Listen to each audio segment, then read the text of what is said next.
चेहरा न पहुंचा गया आपसे, अपना चेहरा न पहुंचा गया आपसे, आईना बेवजह तोड़कर रख दिया। जो घटनाक्रम चल रहा है और कोडीन को लेकर के बहुत महत्वपूर्ण बातें सरकार छिपा रही है, और एक इसके हम टाइमलाइन देखें और फॉलोअप करें स्टोरी, जो स्टोरी को अगर हम फॉलोअप करेंगे, आवाज एक ये वाला बंद कर देना आप, अच्छा ठीक है। अगर हम स्टोरी को फॉलोअप करें, उत्तर प्रदेश में एक ट्रक के पकड़े जाने से कफ सिरप के अंतर्राष्ट्रीय रैकेट का कैसे पता चला। उत्तर प्रदेश में एक ट्रक के पकड़े जाने से कफ सिरप के अंतर्राष्ट्रीय रैकेट का कैसे पता चला। यूपी 3.5 करोड़ का कफ सिरप पकड़ा गया। बांग्लादेश से चूने के बोरे के आड़ में 4 ट्रकों से लाया जा रहा था।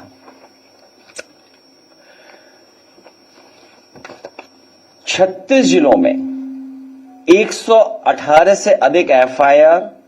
यूपी में कफ सिरप का काला कारोबार।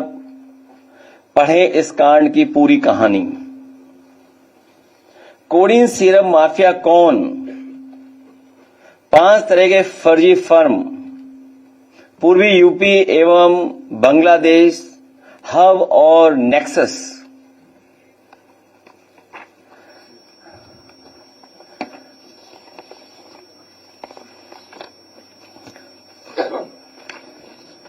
कई तस्वीरें दिखाई जा रही हैं।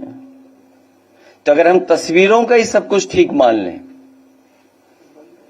और मेरे साथ खड़ा होने वाला ही अगर माफिया है, तो मेरी तस्वीर तो मुख्यमंत्री जी के साथ भी है, मेरी तस्वीर डिप्टी सीएम साहब के साथ भी है, मेरी तस्वीर दूसरे हाफ उनके साथ भी है। तो अगर मेरी तस्वीर और मुख्यमंत्री जी की तस्वीर आप देखते हैं, तो माफिया किसको पाएंगे आप? लगता है धूल कैमरों की उस पर लग गई है। मैं मजबूरी समझ सकता हूं। 2006 में सोना लूटने के आरोप में गिरफ्तार, अब कब सिरप कांड में चढ़ा हत्थे, जानिए बर्खास्त सिपाही का आपराधिक इतिहास। सोचिए कितनी पुरानी खबर है। यही कसूर रहा इनका, दिखाने को औरों के बच्चे गोद में खिलाते रहे, पर पैसों के लालच में बच्चों की जान दांव पर लगाते रहे।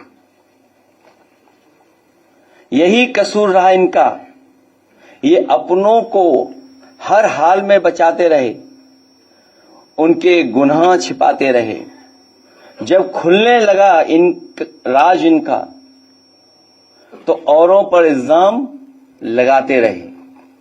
यही कसूर रहा इनका, पहनकर लिबास शराफत का लोगों के एतबार में सेंध लगाते रहे, गिराकर औरों के घर मकान दुकान अपना गोरख धंधा चलाते रहे।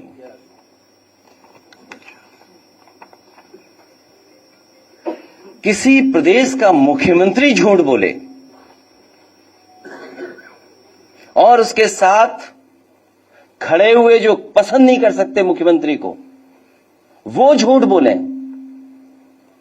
तो कल्पना कर सकते हैं कि प्रधानमंत्री के क्षेत्र में इतना बड़ा रैकेट चल रहा हो। सवाल ये नहीं यूपी में चल रहा है, बड़ा सवाल यह है कि प्रधानमंत्री के संसदीय क्षेत्र से चल रहा था, और कोई 100, 200, 300 करोड़ का नहीं है। सुनने में आ रहा है 700 कंपनियां, कई हजार करोड़ का इंटरनेशनल मसला है ये। जब ये खुद फंसने लगे, तो एकाध तस्वीर जो दिखा करके ये बता रहे हैं कि समाजवादी पार्टी के, तो मैं समाजवादी पार्टी की तरफ से मांग करता हूं कि जो जो माफिया हैं उन पर बुलडोजर चलना चाहिए। अगर वो समाजवादी पार्टी का है जिसकी तस्वीर उन्होंने दिखाई है, जिसका कई हजार स्क्वायर फीट में, कई हजार स्क्वायर फीट में घर है, जिसमें वैल्यूएशन करने वाले भाग गए, और फिर उससे जुड़े हुए जितने माफिया हैं और जो अधिकारी हैं, आप कंफ्यूज मत होइएगा।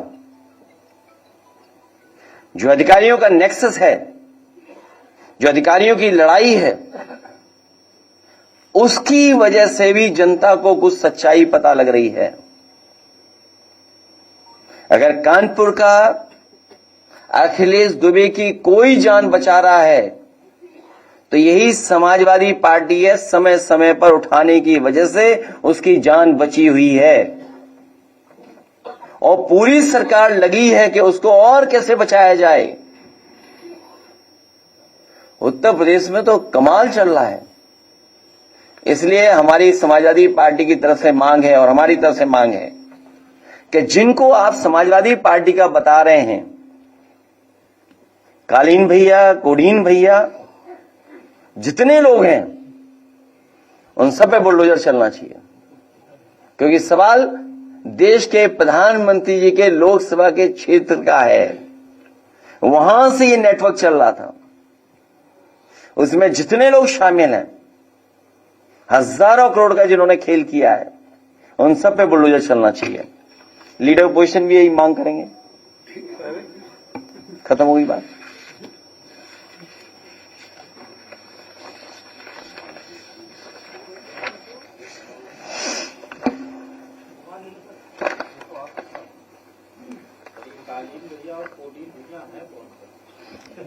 ये सरकार बेहतर बताएगी। जो लोग इनमें शामिल हैं वो कोडीन भैया हैं सब। बड़ी लंबी सूची है। जब 36 जिलों में 118 एफआईआर हुई हैं तो उसमें 128 हो गई, तो उसमें कोडीन भैया ही हैं सब, 128 जो हुई हैं। और आप सोचिए, अमिताभ ठाकुर आईपीएस, अगर वो कुछ बात कहना चाहते हैं, प्रेस से अपनी बात पहुंचाना चाहते हैं, तो आवाज दबाने के लिए सीटी बजा रही है पुलिस। पूरी पुलिस सीटी बजा रही है कि आवाज न पहुंच जाए।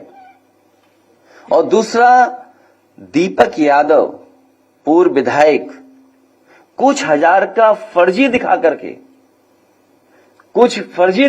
उसे जेल भेज दिया।